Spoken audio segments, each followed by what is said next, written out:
Wassalatu wassalamu ala sayyidina Muhammadin khatamil anbiya alladzi khuliqa min dzatihi wa minhu jami'ul asya wa ala alihi wa ashabihi sadatil awliya wa ala tabi'in wa tabi'it tabi'in lahum bi ihsanin ila yaumil jazaa amma ba'd. Faqad qala Allah ta'ala fil Qur'anil Karim subhanaka la ilma lana illa ma 'allamtana innaka antal alimul hakim. Rabbi shrah li sadri wa yassir li amri wahlul 'uqdatam min lisani yafqahu qawli.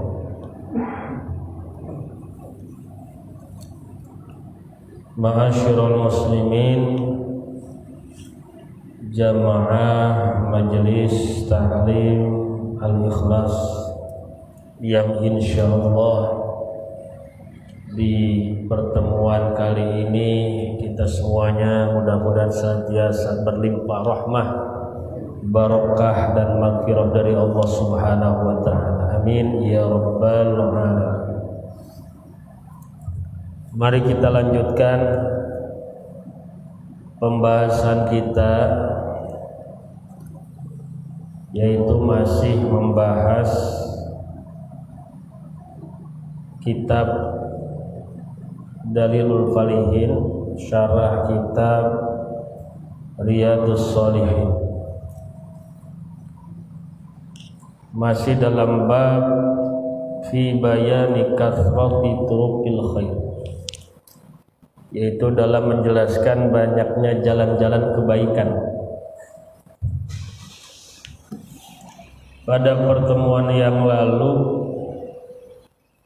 kita telah membahas tentang hadis tentang hikmah dan keutamaan berwudu. Maka kita lanjutkan kembali ya pada hadis yang berikutnya. Jadi kemarin kita membahas tentang wudu ya. Jadi kalau kita berwudu itu ketika kita membasuh wajah kita, maka akan keluar dosa-dosa yang ada di wajah kita, terutama di mata kita ya, sampai akhiri qatril, sampai tetesan yang terakhir. Begitupun ketika kita membasuh tangan kita, membasuh kaki kita, membasuh seluruh anggota wudu, maka semuanya dosa-dosa kita, kullu khati'atin shaghiratin muta'alliqatin bihaqqillah, setiap dosa-dosa yang kecil yang ta'alluqnya atau berkaitannya dengan hak Allah Subhanahu wa ta'ala. Ya kalau dosa-dosanya besar, yaitu harus lewat jalan pertaubatan. Udah taubat, udah dosa besar. Kalau dosa-dosa kecil itu bisa dengan amalan-amalan kebaikan, itu bisa apa? Bisa terhapus ya. Bisa terhapus dengan berwudu, bisa terhapus dengan sholat gitu ya. Bahkan bisa terhapus dengan langkah kaki kita dari rumah ke masjid. Tapi kalau dosa besar, jalannya satu-satunya adalah dengan cara bertaubat kepada Allah Subhanahu wa ta'ala. Taubat benar-benar. Jadi seperti itu. Sebab kata ulama, ada ulama yang mengatakan bahwa ya, ulama Ibnul Arabi, beliau mengatakan tuh ya, Syekh Imam As-Suyuti, yang mana beliau menukil ucapan daripada Ibnul Arabi bahwa ya annal khotoya sesungguhnya dosa-dosa itu akan memberi bekas pada batin dan zahir. Batinnya dan zahirnya siwa, dan bekasnya bekas hitam, gitu kan. Yang dapat melihat bekas hitam itu adalah arbabul ahwal wal mukasyafat, ya kan. Wa taharatu tuzid. Arbabul ahwal wal mukasyafat itu bisa juga diartikan oleh ulama-ulama ahli tasawuf itu adalah ya para wali lah gitu ya, orang-orang yang dekat dengan Allah, orang-orang yang sudah ya mempunyai derajat kasyaf, mukasyafah, ya mukasyafah. Jadi bisa melihat noda-noda hitam dari dosa-dosa yang dikerjakan oleh manusia. Bahkan di dalam kitab Muntahassul itu kan dikatakan ya arbabul ahwal wal mukasyafah. Itu ada para wali-waliullah itu, mereka melihat ketika mereka memakan ya torful khubzah. Torful khubzah itu adalah sepotong roti, ujung roti. Ketika dia mau makan ujung roti itu, ya para ini wali nih ya, wali, orang-orang yang sudah yang mencapai derajat ya wusul ma'rifat kepada Allah, orang-orang dekatnya Allah. Ketika mereka makan ujung roti itu, mereka melihat benang, ada benang cahaya. Ini mau percaya silakan, nggak percaya ya sudah, nggak apa. Ini makan kisah gitu ya, kisah yang diceritakan oleh ulama-ulama yang soleh, para wali-wali dalam satu kitab-kitab para ulama-ulama terdahulu, ya kan? Ya. Jadi ketika dia melihat itu, dia melihat ada benang cahaya, ya kan? Yang benang cahaya ini ternyata terhubung dengan segala ya apa yang ada di alam semesta ini. Fi kulli ni'mah, ya, tiap-tiap nikmat itu nyambung cahayanya, itu benang-benang cahaya itu. Ketika ditelusuri sama dia, ternyata benang cahaya itu nyambungnya kepada junjungan kita baginda Nabi Muhammad SAW. itu yang kata di dalam kitab Kasyifatus saja kata Syekh Nawawi Al-Bantani ya, berkaitan dengan hadis qudsinya Allah yang disebutkan, abdi lam tashkurni idza lam tashkur man ajraitu ni'mah ala yadayhi, kan gitu kan. Wahai hambaku, engkau tidak bisa disebut orang yang bersyukur kepadaku sampai engkau bersyukur kepada orang yang aku perjalankan nikmat melalui kedua tangannya, gitu kan. Jadi nikmat-nikmat yang ada di alam semesta ini, termasuk ya perwujudan alam semesta ini, ya ini adalah disambungkan dengan penciptaan Rasulullah SAW. Itu yang dalam hadis qudsi, laulaka lama khalaq laulaka ma khalaqtul aflaq. Kalau bukan karena menciptakan engkau wahai Muhammad, kalau bukan karena aku menciptakan engkau, aku tidak akan menciptakan alam semesta, gitu kan.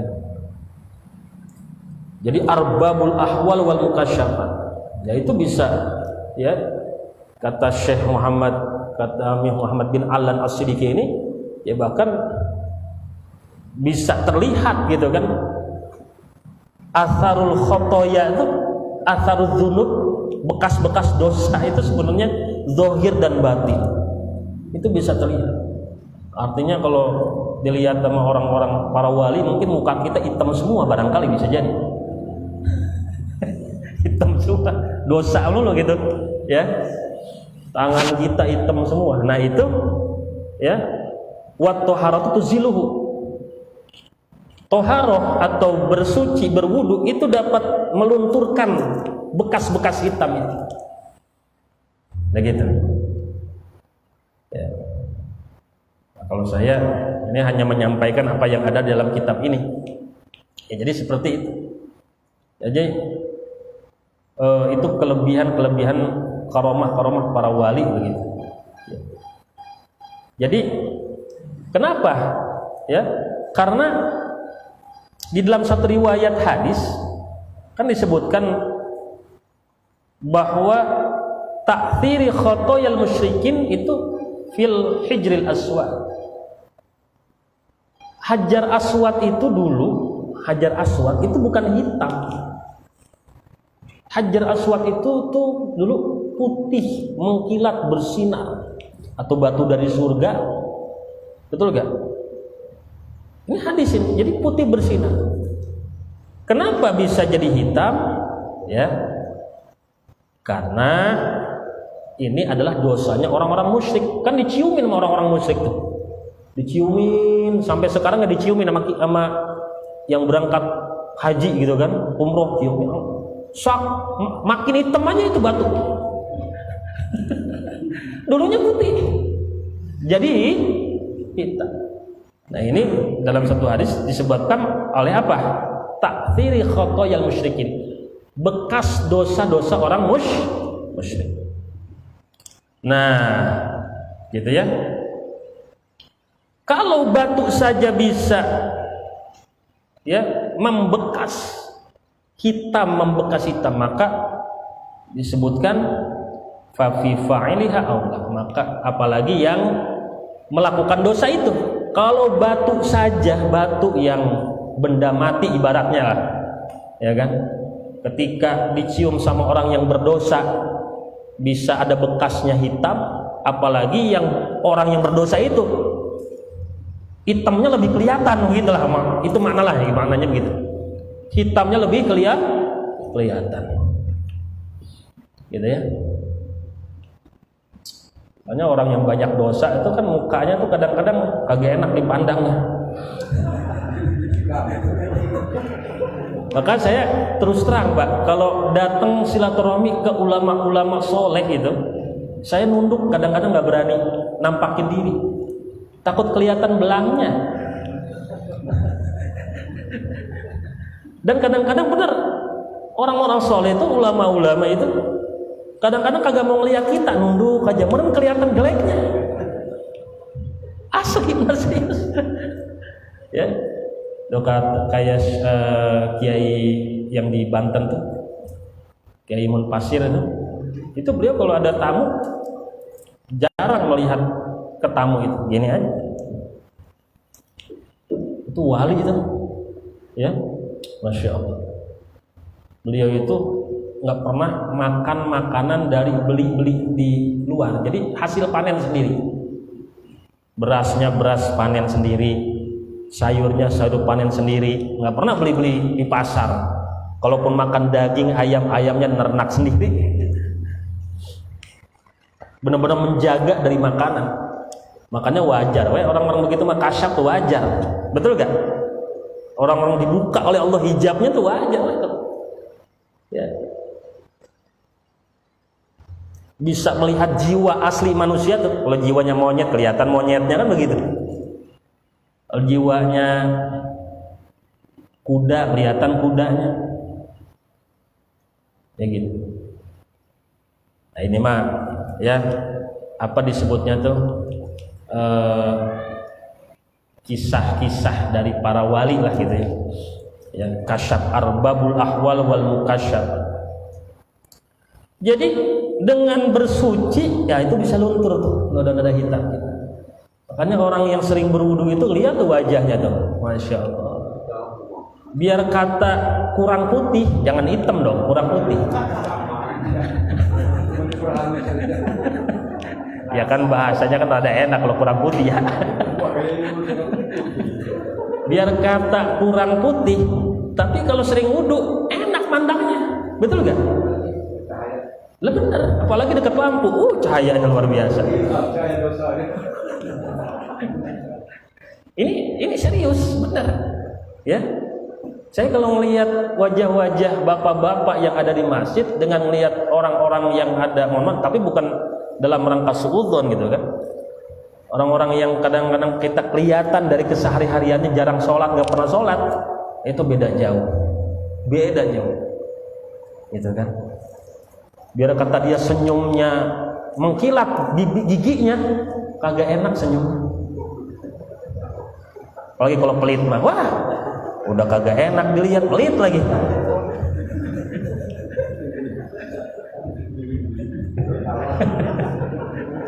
Tapi kalau orang masjid, biar kata giginya ompong, tapi kalau biar kata giginya kurang gitu kan, ya kan, ya giginya kurang kan nggak harus di depan, di sana juga banyak kurang saya di sini nih, udah ompong. Tapi tetap wajahnya bersih, enak dipandang. Nah, gitu. Nanti akan kita jelaskan pada hadis berikutnya. Jadi seperti itu. Nah, maka itulah kenapa kita disunnahkan untuk senantiasa bersuci. Ya enggak? Bersuci. Mau tidur aja disunnahkan bersuci. Ini mah mau tidur kagak. Nanti juga. Gitu kan. Ngegayem istri batal lagi Pak Ustadz gitu kan. Itu urusan lain. Yang penting wudu dulu, betul enggak? Setelah wudu terserah Anda kan gitu. Ambil sunnahnya gitu. Ya. Kan begitu.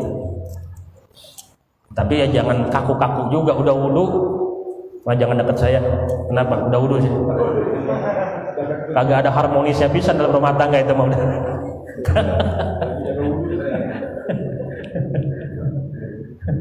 Ya. Ya kalau mungkin kalau masih muda sekarang masih sering nyatu lah tidur ya. Kalau para kiai itu kan kalau tidur tuh kadang-kadang yang nyatu sama istri itu paling seminggu 2 kali. Ya, selainnya punya kamar sendiri. Gitu.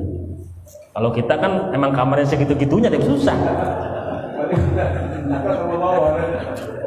Mau bisa bagaimana kamar cuma 2-2-nya, betul gak? Kadang-kadang mau melaksanakan kewajiban anak dipindah dulu, ya kan? Repot nih gitu.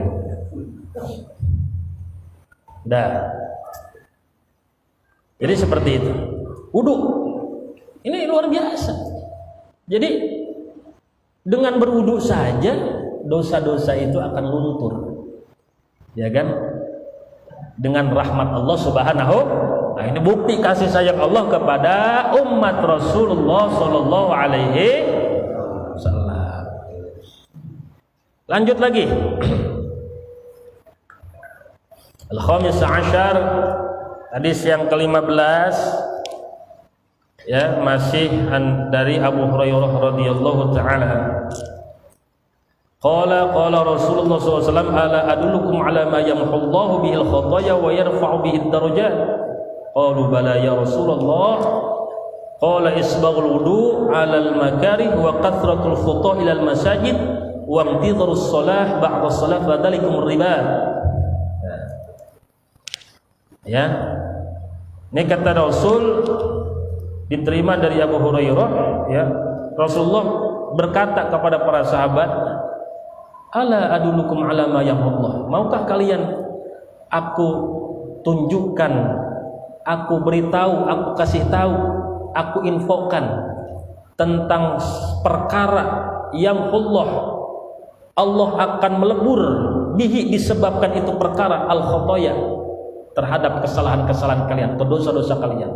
Kalau bahasa langsungnya, kalian mau saya kasih tahu gak amalan yang amalan tersebut dapat menghapus dosa-dosa kalian, wa yarfa'u bihid darajat, dan dengan amalan itu akan mengangkat derajat. Wah, gitu kan. Nabi ngasih pertanyaan, siapa yang kagak mau? Betul gak? Maka para sahabat menjawab, bala ya Rasulullah, boleh ya Rasulullah, kami mau ya Rasulullah. Ya, amalan apa itu yang bisa menghapus dosa, bisa ngangkat derajat. Nah, kata Rasulullah sallallahu alaihi wasallam, qala, yang pertama isbaghul wudu'i 'alal makarih. Yang pertama adalah yaitu menyempurnakan wudu di saat-saat alal makarih. Ya, makna al makarih di sini adalah al masyaqqah wal alam. Ya, di saat-saat yang berat untuk melakukannya, ada kesukaran untuk menyempurnakan wudunya. Ya kan? Yaitu banyak ulama yang mengatakan yaitu pada saat cuaca terlalu panas. Ya kan? Kadang-kadang airnya kan ikut panas. Ya enggak? Apalagi kalau yang punya toren. Ya kan, kalau lagi panas banget tuh siang-siang wudu, itu air ikut panas. Males kadang-kadang mau menyempurnakan. Atau juga pada saat cuaca dingin. Ya, cuaca dingin di waktu pagi. Di waktu pagi. Udah musim hujan, subuh lagi. Kita kadang-kadang kan menggigil kita, betul gak? Terkadang ini berat. Ini adalah disebut waktul masyaqqah. Ini disebut waktu-waktu di mana seseorang itu berat untuk menyempurnakan wudunya. Kadang-kadang ngambil yang wajib aja. Udah muka, tangan, kepala, kaki, satu aja dah, satu kali aja. Kan yang wajibnya itu doang gitu kan ya. Tapi bagi orang ini tidak. Ya, walaupun dia dalam keadaan dingin, dia tetap menyempurnakan wudunya. Rukunnya dilaksanakan, kemudian juga sunnah-sunnahnya dilaksanakan. Gitu. Ya. Atau pada saat dia dalam keadaan sakit. Ya, sakit di sini contohnya sakit lagi meriang gitu kan. Lagi meriang. Ya, itu kan tidak akan membuat bahaya orang yang sakit kalau wudu, betul kan? Kecuali kalau luka, betul? Ya kan? Meriang kan, kalau kita lagi meriang panas dingin kena air kan, itu kan masyaqqah disebutnya. Itu waktu-waktu yang kondisi kita sulit untuk menyempurnakan wudu itu, menyempurnakan ibadah, wabil khusus adalah wudu. Tapi dia tetap menyempurnakannya.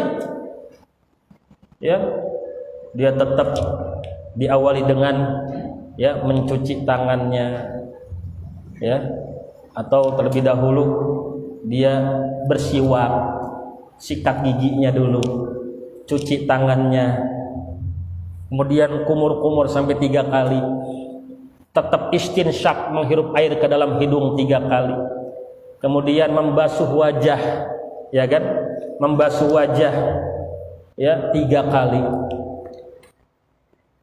Sunnahnya kan yang wajibnya 1 kali, sunnah 3 kali. Kemudian ya dia membasuh tangannya 3 kali sampai siku, mengusap kepalanya 3 kali, kemudian membasuh telinganya, baik telinga bagian luarnya maupun di dalamnya. Kemudian dia basuh kakinya ya 3 kali. Kemudian dia mendahului yang kanan daripada yang kiri. Itu kan sunnah-sunnah wudu. Menyela-nyela jenggotnya pada saat membasuh wajah. Kemudian lagi menyela-nyela jari-jari tangannya pada saat membasuh tangan. Menyela-nyela jari kakinya pada saat membasuh kaki.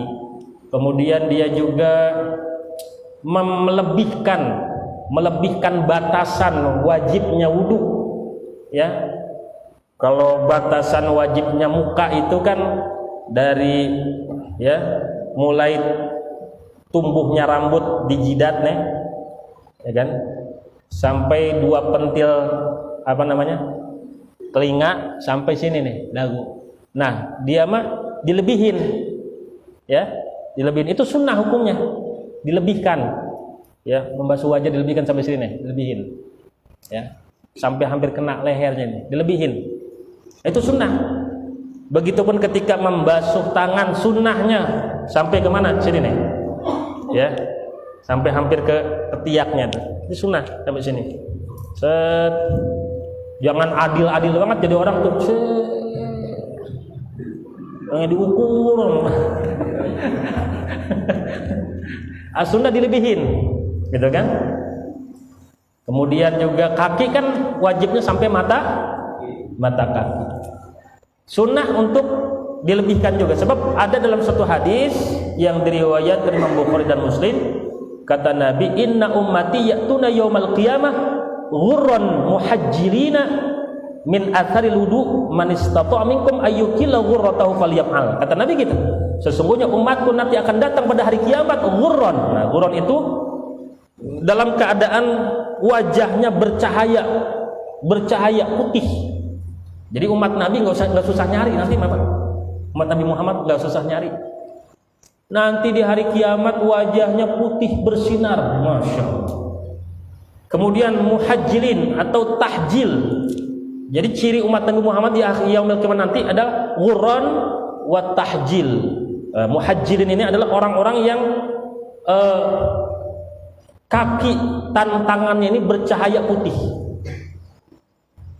Ya, bahkan ya para ulama juga mengatakan bukan hanya kaki dan tangannya, tapi setiap anggota wudunya yang digunakan untuk berwudu itu akan bersinar putih.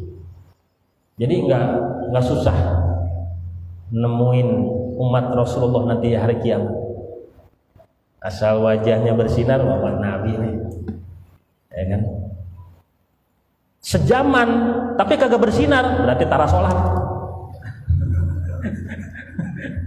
Sejaman tapi kita tunggu di akhirat, lah ini kagak bersinar-sinar acan ya, mukanya gelap banget, ya kan?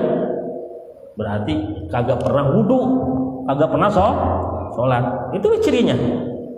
Umat Nabi Muhammad bakal putih bersinar, wajahnya putih bersinar, tangannya putih. Maka kata Nabi, min atharil wudu. Nah, ini adalah akibat dari bekas wudu ketika di dunia. Maka kata Nabi, man istata'a minkum, maka siapa saja yang mampu di antara kalian ayyutila ghurratahu, untuk memanjangkan ghurrah atau cahaya putihnya, maka kerjakan. Artinya apa? Ya, kalau kita ya pengen nanti cahaya putihnya nggak sampai pas pisan di sini, lebihin, biar cahaya putihnya itu sampai sini, gitu kan? Kata Nabi, kalau pengen cahaya putihnya lebih bersinar lagi, lebih panjang lagi, lebihin wudunya, begitu. Maka sunnah hukumnya itu. Sunnah. Nah, jadi orang yang diampuni dosanya oleh Allah, diangkat derajatnya, salah satunya itu isbagul wudu. Ya, isbagul wudu. Termasuk ya di antara pasunahan itu adalah apa? Ya, setelah berwudu membaca syahadat, ya kan? Asyhadu an la ilaha illallah wahdahu la syarikalah wa asyhadu anna sayyidana Muhammadan abduhu wa rasuluh. Allahumma ij'alni minat tawwabin waj'alni minal mutatahhirin waj'alni min ibadikas sholihin. Itu hafal kan itu kira-kira itu? Harus dibaca, enggak? Kagak. Sayang, ini supaya kita dapat keutamaan isbagul wudu, menyempurnakan wudu, itu semua diamalkan. Yang rukunnya, yang sunnahnya. Kata Nabi begitu. Man tawaddu'a fa ahsanal wudu, siapa saja yang berwudu dan memperbagus wudunya, maknanya fa ahsanal wudu, menyempurnakan wudunya, yang rukunnya dikerjakan, yang sunnahnya dikerjakan. Kemakruhan wudunya ditinggalkan. Yang makruhnya wudu itu contohnya apa? Yang batasan wudu itu 3 kali. Kalau lebih itu namanya israf, berlebih-lebihan, makruh hukumnya. Ya kan, berbicara pada saat wudu makruh hukumnya. Itu ditinggalin tuh. Pemakruhan wudu. Nah, orang yang kata Nabi, orang yang berwudu kemudian dia memperbagus, menyempurnakan wudunya, kemudian dia berkata, kata Nabi, setelah wudu dia berkata asyhadu an la ilaha illallah, dia baca syahadat, maka kata Nabi apa? Futihat abwabul jannah ats-tsamaniyah, ya, yadkhulu min ayyiha syaa, dia akan masuk, akan dibukakan pintu surga yang 8, dibuka semuanya. Yadkhulu, dia akan masuk melalui pintu yang mana saja. Ini hadis sahih riwayat Imam Muslim. Jadi setiap kita wudu itu kalau kita baca syahadat asyhadu an la ilaha illallah, asyhadu anna Muhammadar Rasulullah, atau asyhadu an la ilaha illallah wahdahu la syarikalah, asyhadu anna Muhammadar Rasulullah, itu dibuka pintu surga. Berebet. Manggil-manggil, come here, ta'al, gitu kan? Kesini buruan, cepat mati masuk surga. Ya nggak apa-apa kalau surga yang ngeburu-buru kita cepat mati kan enak, betul kan? Ya. Siap nggak kira-kira? Ya. Dipanggil orang dirindukan surga kok nggak siap? Akan masuk dia lewat jalan pintu mana saja. Istiqomah itu. Jadi seperti itu. Ya. Jadi wajah-wajah umat Nabi itu nanti akan terlihat di hari kiamat bercahaya. Makanya bapak-bapak nggak usah minder kalau di dunia mukanya rada-rada kurang kasep, betul gak? Rada-rada kurang kasep mah itu mah relatif, betul gak? Tergantung siapa yang memandang. Kalau istri kita yang mandang, kita mah kasep disebutnya, betul? Kata istri kita, bapak kasep bisa gitu. Nah, kalau kagak bilang kasep, jangan kasih duit.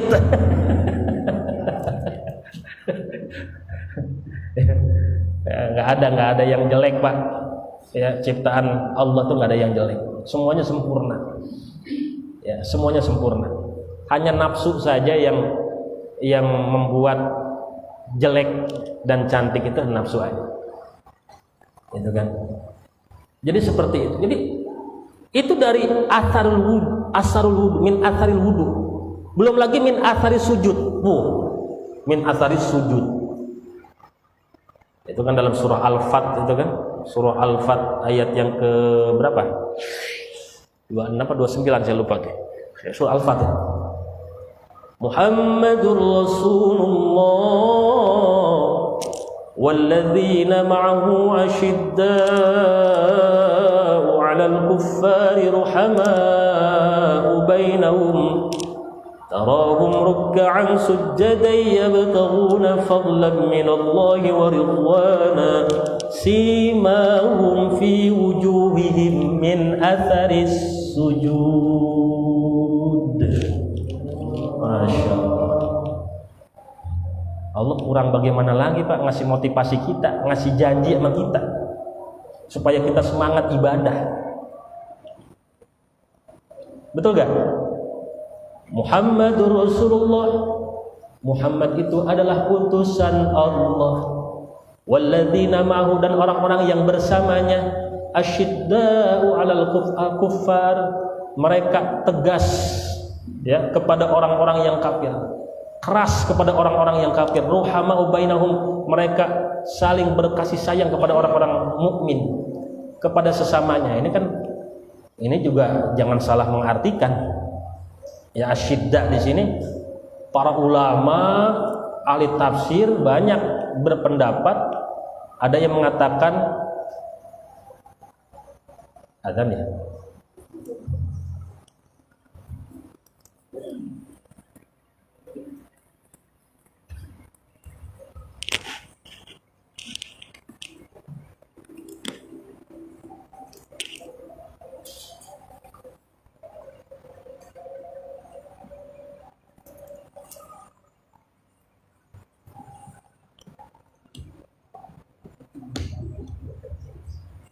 Ini jamnya mati ya.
La ilaha illallah.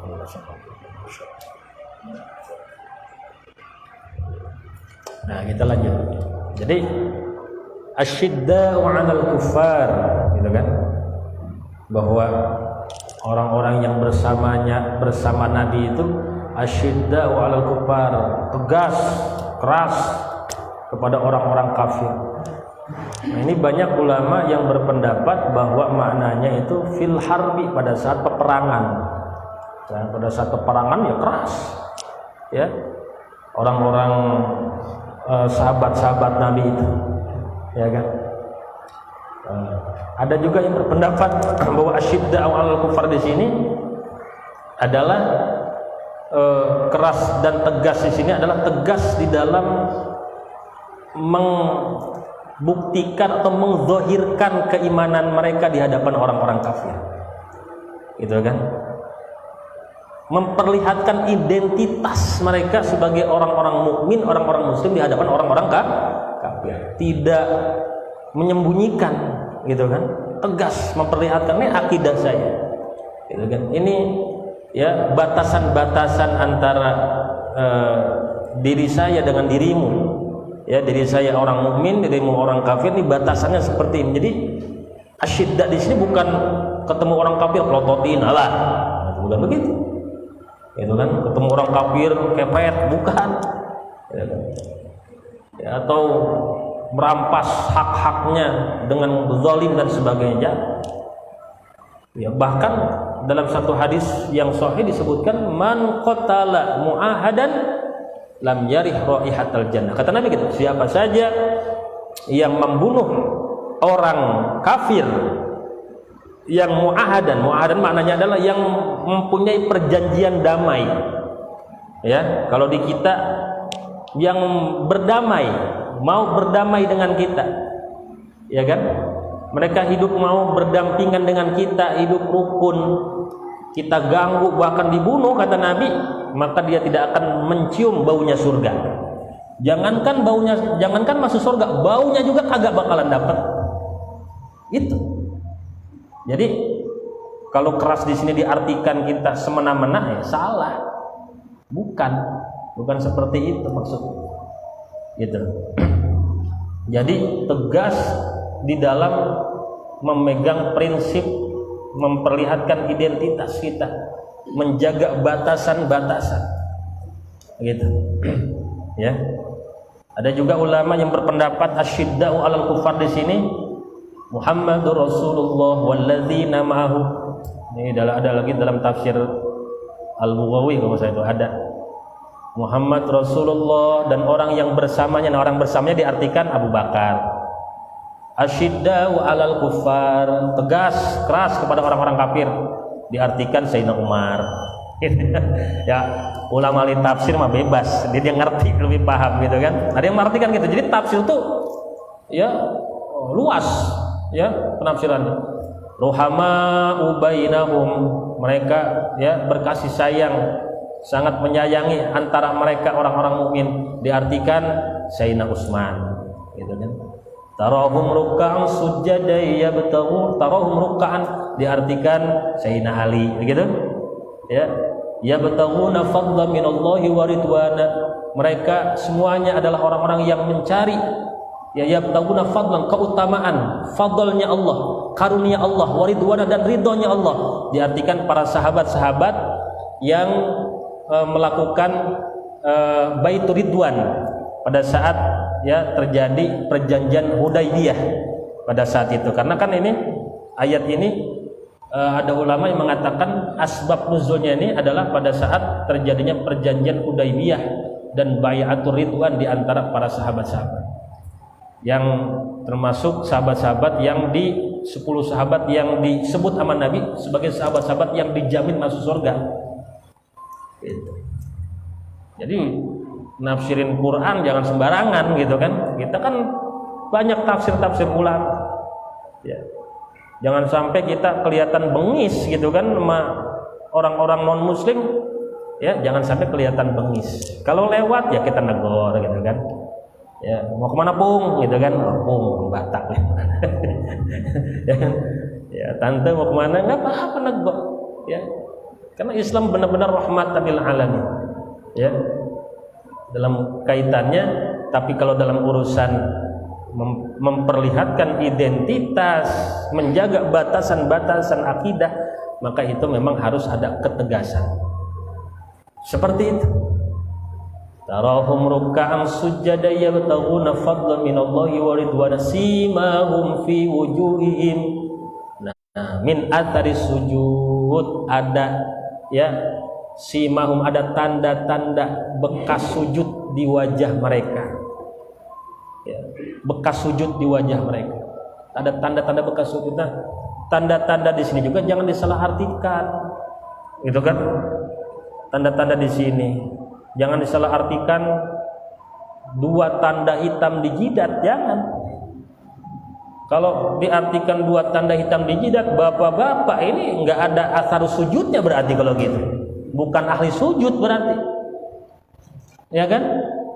Jangan diartikan tanda simahum fi wujuhim di sini adalah tanda zahir yang ada di jidat. Kalau tanda zahir yang ada di jidat, ya kan? Itu orang baru belajar sholat 1 bulan nggak bisa, asal karpetnya rada kasar. Ini mohon maaf ini, bukannya ini, ya kan? Saya punya teman dulu, ya kan? Dulunya preman dia, masuk pesantren baru 2 bulan, ininya udah hitam, jidatnya, buset. Kiai kalah sama ente gitu. Lah kiai sujud dari kecil kagak hitam-hitam jidatnya. Jadi jangan diartikan. Tapi kalau yang ada tanda hitam juga jangan dicacat, karena hitam dan tidaknya terkadang kata ulama itu berpengaruh dari yang pertama bisa jadi karena tempat sujudnya, yang kedua disebabkan likuwati, ya kekuatan daripada kulitnya gitu kan. Ya mungkin ada yang kulitnya kulit badak gitu kan, biar kata sejadahnya kasar, dia mah kagak hitam-hitam, badak kulitnya tebel. Jangan sampai ada istilah ketok magic jidat gitu kan. Jangan ada istilah seperti itu.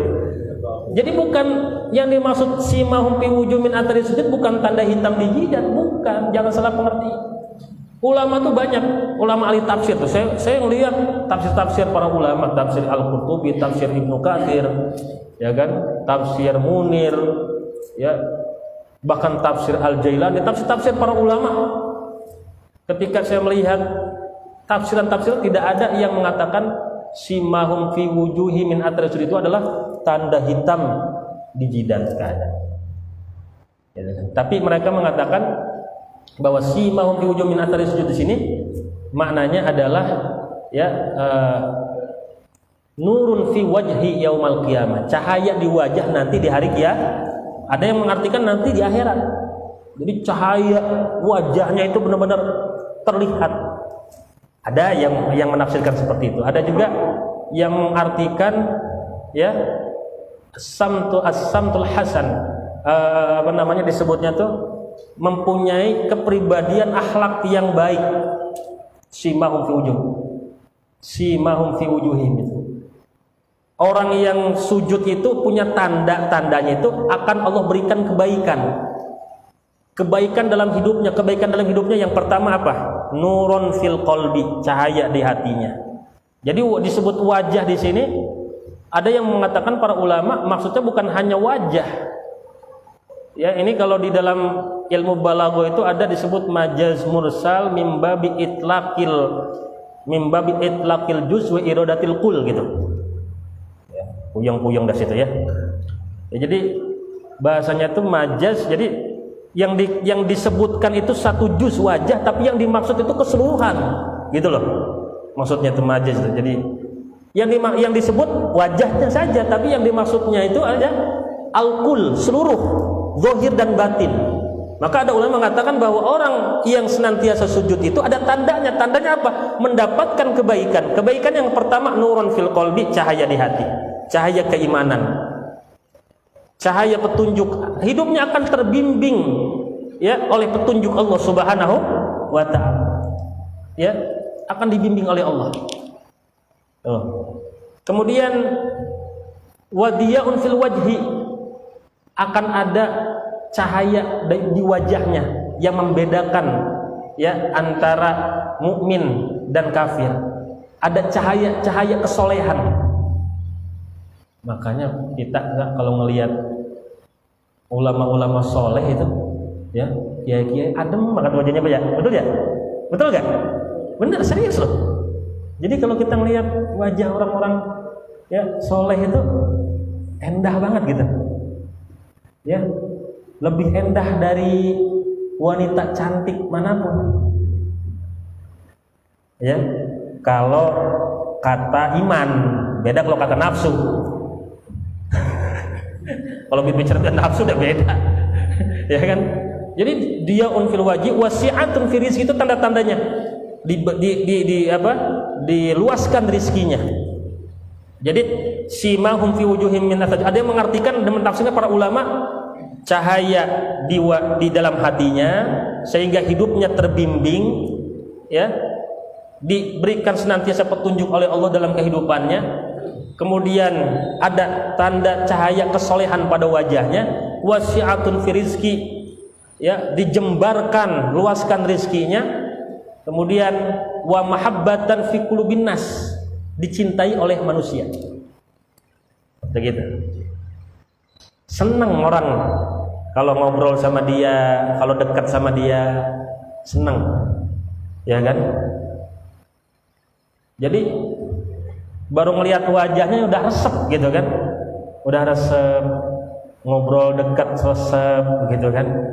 Ya, berbincang-bincang resep. Artinya wa mahabbatan, jadi disukai oleh manusia. Simahum fi wujuh. Jadi bukan wajah di sini, ada ulama mengatakan bukan hanya sebatas wajah, tapi ya al-kul, yang mimbabi itlaqil juz wa iradatul kul. Yang disebut wajah, tapi yang dimaksud adalah keseluruhan. Zahir dan batin akan Allah berikan tanda bagi orang-orang yang senantiasa sujud. Gitu. Ya, juga apalagi di akhirat nanti. Di akhirat mah akan lebih jelas lagi tanda-tandanya. Ya, seperti kita baca iftitah. Kita baca iftitah, ini wajah tuh wajhiyah. Ya kan? Apa itu ini wajah tuh artinya? Tahu gak? Ini wajah tuh wajhiyah lilladzi fataras samawati wal ardh. Itu tahu gak artinya? Hah? Ada yang tahu? Selama ini berarti kagak tahu artinya tuh. Alah. Kayak orang mabuk kalau begitu sholatnya. Ya. Lihat nanti terjemahnya biar paham. Sholat biar paham. Betul gak apa yang kita baca? Ya. Jangan sampai kan Allah kan katakan begini, wala taqrabus shalah wa antum sukara hatta ta'lamu ma taqulun, kan gitu. Janganlah engkau menjalankan salat sampai engkau mengetahui, memahami apa yang engkau katakan, begitu. Ini kan ayat ini turun pada saat ya Allah Subhanahu mulai mengharamkan minuman keras kepada sahabat. Kan bertahap larangan minuman keras itu. Ya, belum dilarang 100% belum, tapi kata Allah, jangan kau dekati salat, jangan kau jalanin salat kalau lagi mabuk, jangan jalanin. Nanti kalau mabuknya udah hilang baru salat. Sampai engkau mengetahui apa yang kau ucapkan. Jadi ada ulama mengatakan kalau kita sholat kagak memahami apa yang kita ucapin, sama aja mabuk. Mabuk itu. Ya, nah itu. Ini wajah tuh, sesungguhnya aku hadapkan wajahku, kan gitu ya. Wajah tuh aku hadapkan wajahku lilladzi fataras samawati, kepada zat yang menciptakan langit dan bumi. Yang menghadap wajah kita doang apa seluruhnya? Hah? Lah seluruhnya. Jasmani kita menghadap, betul gak? Terutama nih, rohani kita, hati kita menghadap kepada Allah. Jadi yang disebut tuh wajah. Ini wajah tuh, sesungguhnya aku hadapkan wajahku ini. Mimbabi itlaqil juz wa iradatul kul. Yang disebut mah satu juz wajah, tapi yang dimaksud keseluruhan. Nah, itu maknanya. Jadi Sekali lagi ya, jadi ketika min athari sujud, ya, tapak sujud, tanda sujud itu bukan hanya sebatas kita mengartikan, mentafsirkan yaitu tanda hitam, ya, tanda hitam. Tapi maknanya adalah luas ternyata, gitu kan?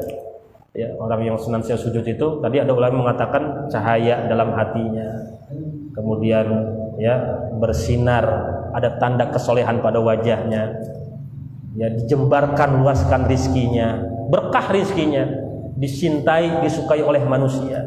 Itu ya, nah gitu. Itu min athari sujud, ya. Jadi ada min atharil wudu, ada min athari sujud. Wah, masya Allah. Ini jalan-jalan kebaikan yang ya Allah ngasih kepada umat Rasulullah Shallallahu Alaihi Wasallam. Ya. Sehingga nanti akan berbeda sekali mana yang iman, mana yang kafir, mana yang soleh, mana yang toleh, akan berbeda, terlihat akan berbeda. Jangankan di akhirat, di dunia saja sudah berbeda, gitu kan? Orang-orang yang soleh mana? Ini orang soleh semua nih, ya kan? Tenang, lagi ngaji kita tenang, saking tenangnya.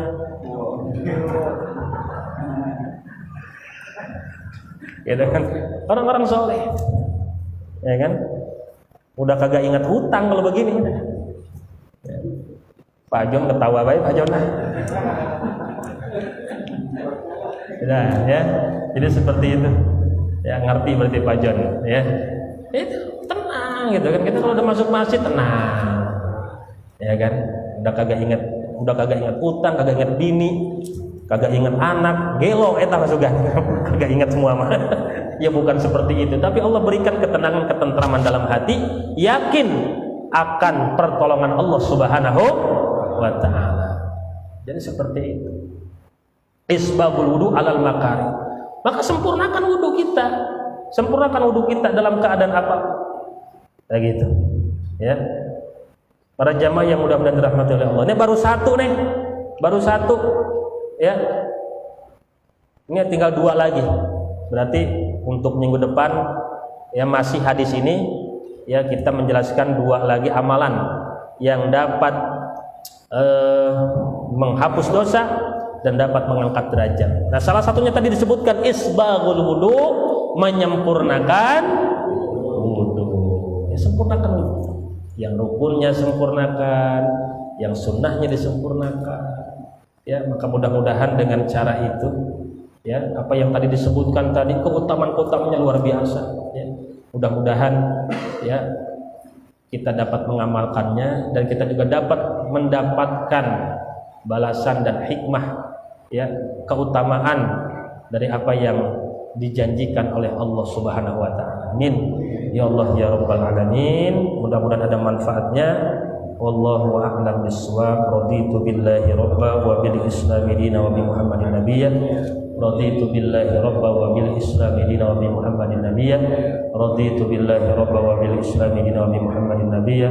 Asyhadu an la ilaha illallah wa asyhadu anna Muhammadar Rasulullah. Assalamualaikum warahmatullahi wabarakatuh.